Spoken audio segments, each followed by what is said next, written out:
Good evening. Welcome to Storytime Sunday. My name is Mrs. Sernau. I am the literacy specialist for the school district of Manawa. And tonight I am going to read you one of my absolutely favorite books, Lilly's Purple Plastic Purse by Henkes. I remember reading this to all ages of my students, even middle school students, and I hope you enjoy it as much as we did. Lilly's Purple Plastic Purse by Henkes. Lilly loved school. She loved pointy pencils, she loved the squeaky chalk, and she loved the way her boots went clickety-clickety-click all the way down the long, shiny hallways. Lilly loved the privacy of her own desk. She loved the fish sticks and chocolate milk every Friday in the lunchroom, and most of all, she loved her teacher, Mr. Slinger. Mr. Slinger was sharp as a tack. He wore artistic shirts. He wore glasses on a chain around his neck, and he wore a different colored tie for each day of the week. "Wow," said Lilly. That was just about all she could say. Wow. Instead of "Greetings, students," or "Good morning, pupils," Mr. Slinger winked and said, "Howdy." He thought that desks in rows were old-fashioned and boring. Do you rodents think you could handle a semicircle? And he always provided the most tasty snacks, things that were curly and crunchy and cheesy. "I want to be a teacher when I grow up," said Lilly. "Me too," said her friends, Chester and Wilson and Victor. At home, Lilly pretended to be Mr. Slinger. "I'm the teacher," she told her baby brother Julius. "Listen up." Lilly even wanted her own set of deluxe picture encyclopedias. "What's with Lilly?" asked her mother. "I thought she wanted to be a surgeon or an ambulance driver or a diva," said her father. "It must be because of her new teacher, Mr. Slinger." "Wow," said her father. That was just about all he could say. Wow. Whenever the students had free time, they were permitted to go to the light bulb lab in the back of the classroom. They expressed their ideas creatively through drawing and writing. Lilly went often. She had a lot of ideas. She drew pictures of Mr. Slinger and she wrote stories about him too. During sharing time, Lilly showed her creations to the entire class. "Wow," said Mr. Slinger. That was just about all he could say. Wow. When Mr. Slinger had bus duty, Lilly stood in line, even though she didn't ride the bus. Lilly raised her hand more than anyone else in class, even if she didn't know the answer. And she volunteered to stay after school to clap erasers. "I want to be a teacher when I grow up," said Lilly. "Excellent choice," said Mr. Slinger. On Monday morning, Lilly came to school especially happy. She had gone shopping with her Grammy over the weekend. Lilly had a new pair of movie star sunglasses, complete with glittery diamonds and a chain like Mr. Slinger's. She had 3 shiny quarters, and best of all, she had a brand new purple plastic purse that played a jaunty tune when it was opened. Lilly wanted to show everyone. "Not now," said Mr. Slinger. "Listen to our story." Lilly had a hard time listening. Lilly really wanted to show everyone. "Not now," said Mr. Slinger. "Let's be considerate of our classmates." Lilly had a hard time being considerate. Lilly really wanted to show everyone. "Not now," said Mr. Slinger. "Wait until recess or sharing time." But Lilly could not wait.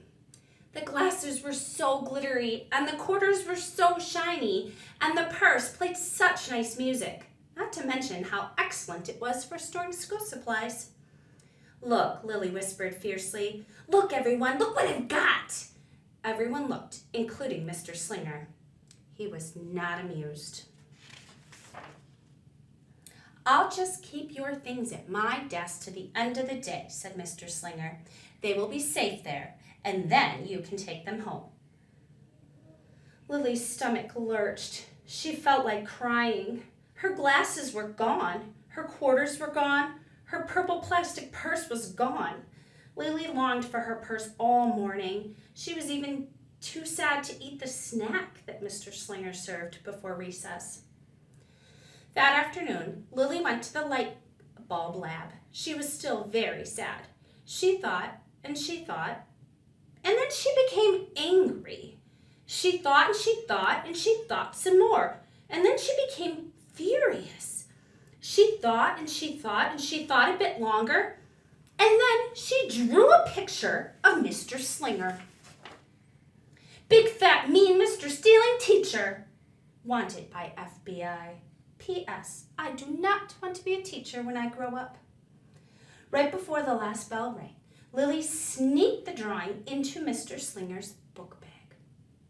When all the students were buttoned and zipped and snapped and tied and ready to go home, Mr. Slinger strolled over to Lily and gave her her purple plastic purse back. It's a beautiful purse, said Mr. Slinger. Your quarters are nice and jingly, and those glasses are absolutely fabulous. You may bring them back to school as long as you don't disturb the rest of the class. I do not want to be a teacher when I grow up, Lily said as she marched out of the classroom. On the way home, Lily opened her purse. Her glasses and quarters were inside, and so was a note from Mr. Slinger. It said, "Today was a difficult day. Tomorrow will be better." There were also a small bag of tasty snacks on the bottom of her purse. Lily's stomach lurched. She felt like crying. She felt simply awful. Lily ran all the way home and told her mother and father everything. Instead of watching her favorite cartoons, Lily decided to sit in the uncooperative chair. I will stay here 1,000,000 years for Mr. Slinger. That night, Lily drew a new picture of Mr. Slinger and wrote a story about him.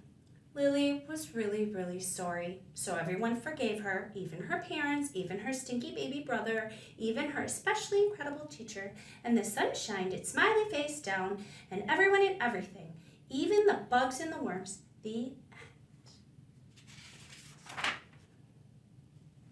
Lily's mother wrote a note, and Lily's father baked some tasty snacks for Lily to take to school the next day. I think Mr. Slinger will understand, said Lily's mother. I know he will, said Lily's father. The next morning, Lily got to school early. These are for you, Lily said to Mr. Slinger, because I'm really sorry. Mr. Slinger read the story. He looked at the pictures. He read the note, and he sampled the snacks. Wow, said Mr. Slinger. That's just about all he could say. Wow. What do you think we should do with this? Asked Mr. Slinger. Could we throw it away? Asked Lily. Excellent idea, said Mr. Slinger. During sharing time, Lily demonstrated the many uses and unique qualities of her purple plastic purse, her shiny quarters, and her glittery movie star sunglasses. Then she did a little performance using them as props. It's called an interpretive dance, said Lily. Mr. Slinger joined in. Wow, said the entire class. That's just about all they could say. Wow. Throughout the rest of the day, Lily's purse and quarters and sunglasses were tucked safely inside her desk. She picked at them often, but did not disturb a soul. Right before the last bell rang, Mr. Slinger served Lily snacks to everyone's delight. What do you want to be when you grow up? Asked Mr. Slinger. A teacher, everyone responded. Lily's response was the loudest. Excellent choice, said Mr. Slinger. As the pupils filed out of the classroom, Lily held her purple plastic purse close to her heart. Mr. Slinger was right. It had been a better day. Lily ran and skipped and hopped and flew all the way home and was so happy. And she really did want to be a teacher when she grew up. That is, when she didn't want to be a dancer or a surgeon or an ambulance driver or a diva or a pilot or a hairdresser or a scuba diver. The end.